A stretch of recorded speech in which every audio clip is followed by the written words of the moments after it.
নমস্কার বন্ধুরা, লিপি কিচেনে আপনাদের সবাইকে স্বাগতম।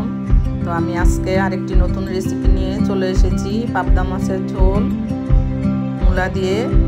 এখন নতুন মূলা বেরিয়েছে, আপনারা এইভাবে রান্না করে খেয়ে দেখবেন, খুব ভালো লাগে। আমি কয়েকটা মাছ নিয়ে নিয়েছি ভালো করে ধুয়ে, পাবদা মাছ। এবার নুন হলুদ মাখিয়ে নেব।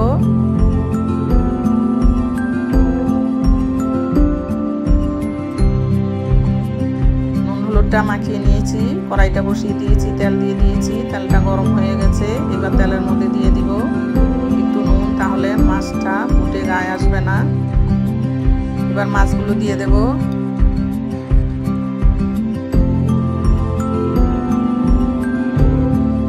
এক পিঠ ভাজা হয়ে গেছে, উল্টে দেব।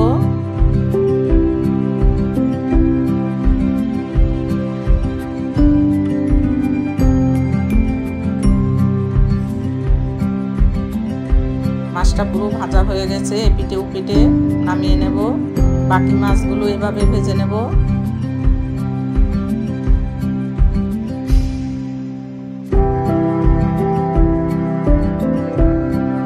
এখানে একটা মশলা রেডি করে নেব। তার জন্য দিয়ে দেব কিছু ধনে পাতা আর কয়েকটা কাঁচা লঙ্কা।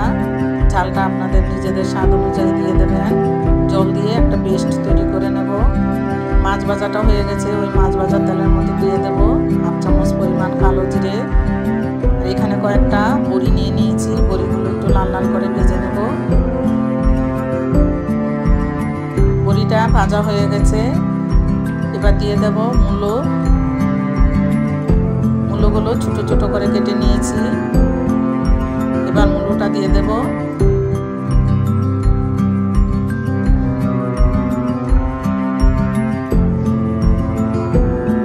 পরিমাণ মতো নুন, হলুদ।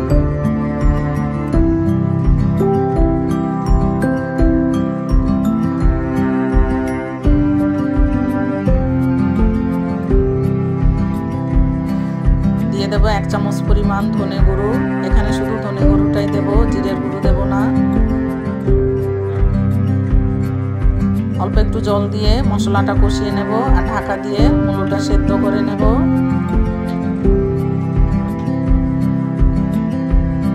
ঢাকা দিয়ে রাখলে মূলোটা হাফ সেদ্ধ হয়ে যাবে।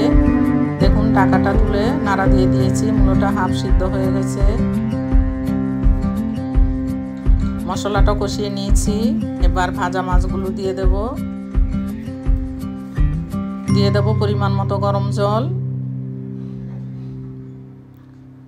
নাড়াচাড়া দিয়ে দেব।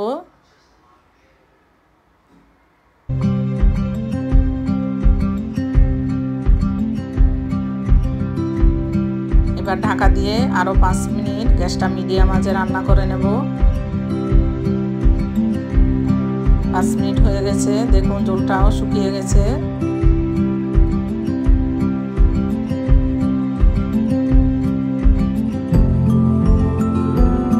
মূলোটা নরম হয়ে গেছে। এবার দিয়ে দেব পেস্ট করে রাখা ধনেপাতা, কাঁচা লঙ্কা বাটা।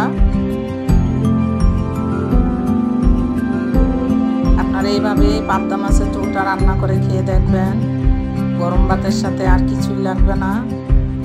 এবার নাড়াচাড়া দিয়ে 2 মিনিট ফুটিয়ে নিলে রান্নাটা কমপ্লিট। খুবই সহজ একটা রান্না।